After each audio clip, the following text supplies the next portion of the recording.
Hi there. Let's build the first section of our project, the header. So, this is the sketch for the header as I showed you before. And on the right side is the final result that we'll get after this lecture. So we have a nice headline and two buttons in the middle, and at the upper part we have the OmniFood logo and the navigation on the right side. It looks really great, right? So this is what we'll learn in this section. I think it is a good idea to tell you in each of the following lectures all the new things that you're going to learn in that lecture. This way, when you want to review these lectures someday, it will be easier for you to find what you're looking for.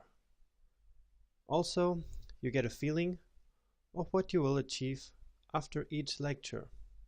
Now, this is the first lecture in which we'll actually build our website. And there is already so much to learn. We'll meet new HTML elements such as header, nav, UL, and lie. We'll learn how to make a background image darker in CSS so that we can put text on it. We will learn how to make that image exactly as high as the browser viewport. And then we'll make a vertically and horizontally centered box with some text and buttons in it. And we'll actually design those buttons as well. Then we'll learn the best way to style links in CSS. And we'll even make a simple CSS3 animation with these buttons. And finally, we'll make a simple navigation.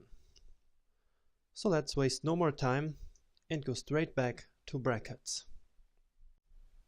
And so this is how we left our HTML document after the last lecture. We'll delete this, we don't need it anymore. And now we want to start building our header. And HTML actually has a nice element for us called exactly header. And this is where we will put the logo, the navigation, the hero image, the main heading, and those buttons that I showed you in the images before. Now the header element works basically like a usual div element, which means that it's a container to put some content. There are other elements like that, like nav for navigation, the footer element for the footer, the main element for the main content, etc. By using the header element instead of a simple div, we tell search engines such as Google, this is our header, and not some div element with no meaning. So this gives our container a meaning. So let's start by create the HTML that we will then later style with CSS. And for that we need our content. I hope you already downloaded it.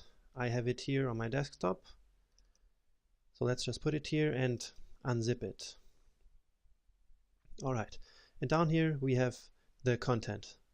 I made 3 files which have exactly the same content, one for Microsoft Word, one for the Mac app Pages, and if you don't have any of those, just use this file. I will open this one, and so this is the content that we will put on our web page. And we're here at section 0, which is the header with hero image and navigation.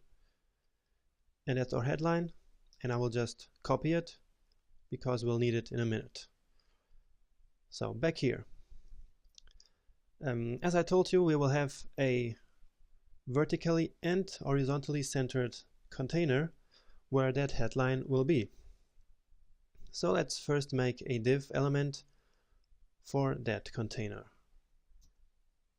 And I will call it hero text box because this is a text box which floats over the hero image, which is the big background image.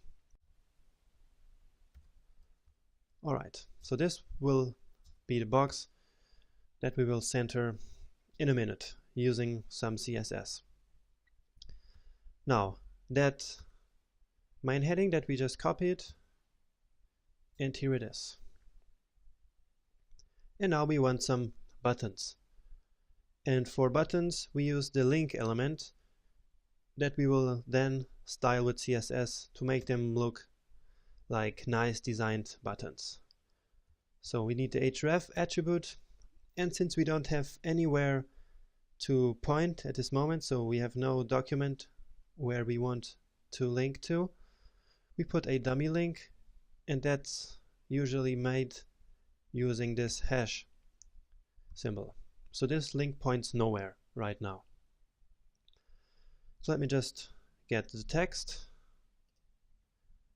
It is I am hungry, and this button will later take us all the way down to the sign up section. And the second button will be show me more. So in this one, I'm just copying it here. So I'm hungry, and now I've duplicated as I showed you before with Command D or Control D. And in here goes show me more. Alright, so now let's style the whole thing using CSS. But first, let's see how it looks like. Alright, so this is what we just put on our HTML file. So let's style it here.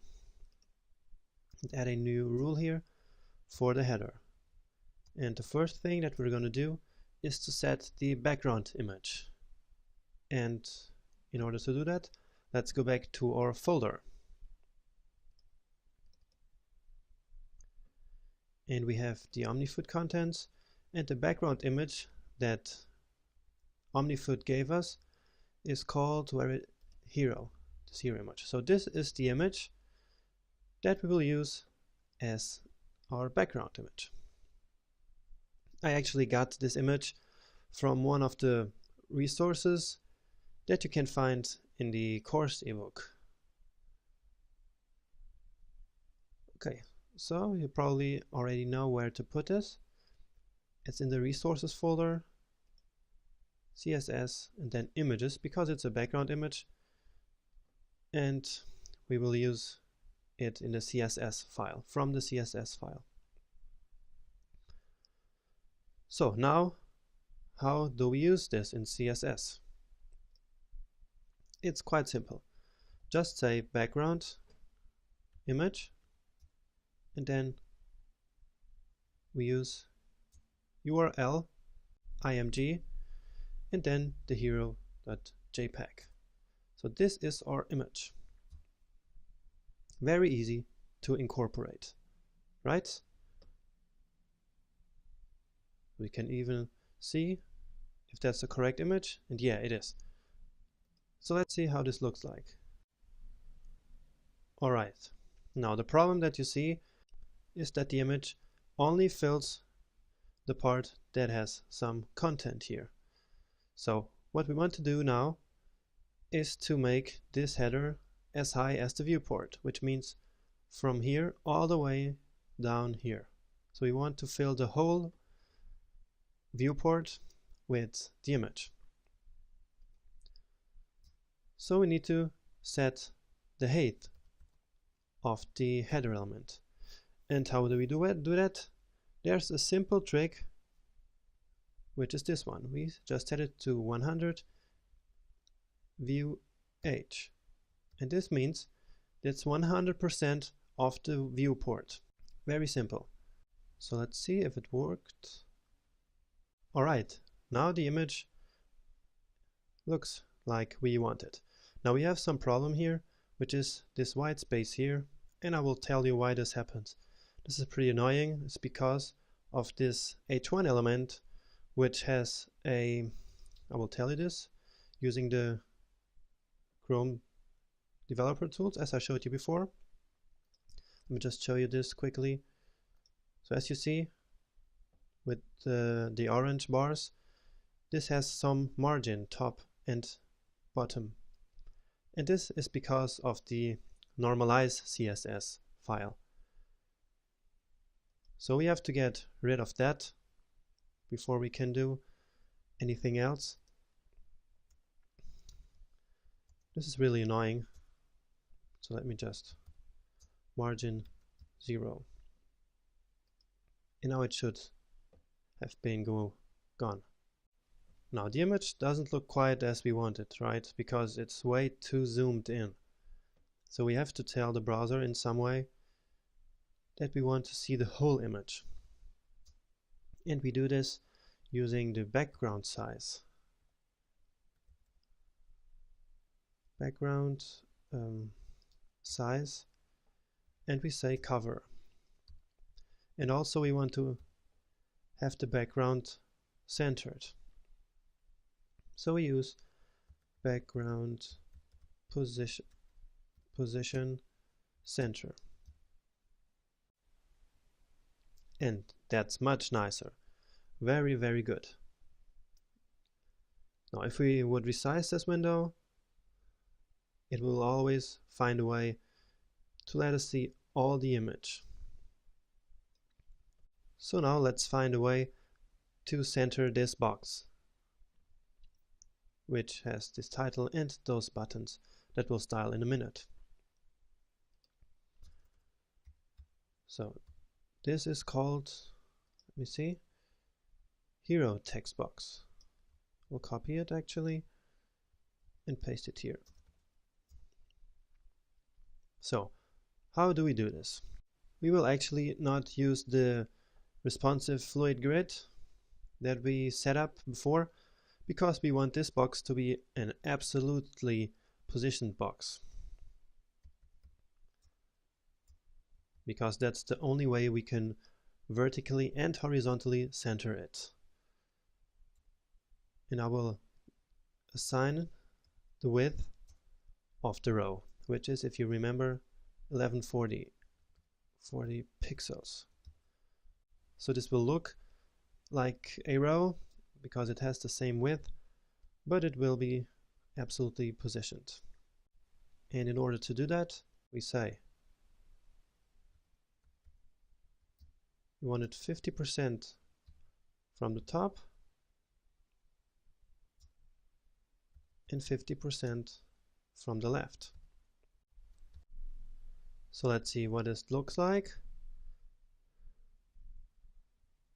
So 50% from the left and 50% from the top. Okay, but this looks weird, right? So we have to use a little trick here, which is with the transform property. And we use translate and then minus 50%, minus 50%. And what this does is to translate the element half of its width and of its height up and to the left. Alright, so now it is centered, it's nicely centered as we want. So it always stays in the middle here. Now as you can see, the contrast between the text and the image is way too low. For example, right here we have a very hard time to see anything. And that's what we learned right in the first section, in the web design section, that it is a bad idea to just put text on image. And we're going to use one of the solutions, which is simply make the image darker. So let's see how we can do that. So the little trick that we use here is that we'll put a linear gradient on top of the image. So this is like using two background images at the same time. So we have this linear gradient and the image that we just specified before. And in here we can say two colors. Let me start with black so that you can get the idea. And since we don't want a gradient, actually we want just a color, we make it from black to black, so from one color to the same color. Now since we don't want a complete black, we use the transparency here. and let's put it to 70% transparency. So as we saw before, when we use transparency, it changes here to this RGBA code. So I will just put the same thing here, and now we have this nice 70% transparent black color, which is on top of the hero image. And this is how it looks. Much better, right? Okay, so I think the background image here is now formatted.